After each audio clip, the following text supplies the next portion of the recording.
మంచి రంగు, రుచి, వాసన, ఆరోగ్యాన్ని ఈ నాలుగిటిని అందించేది మనకు మెంతి కూర ఫ్రై.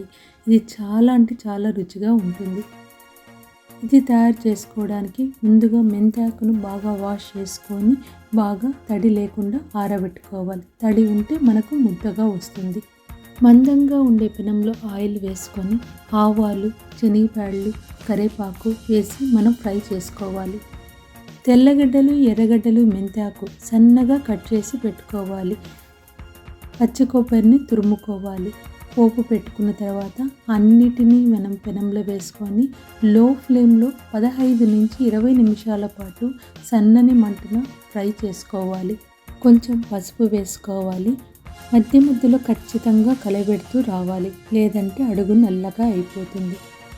ఒక కట్ట ఆకుకు 3 స్పూన్ల చక్కెర, ఉప్పు, 1 స్పూన్ మిరప్పొడి వేసుకొని కలుపుకోవాలి.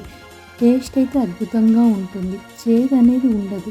ఖచ్చితంగా అందరికీ నచ్చుతుందని అనుకుంటున్నాను.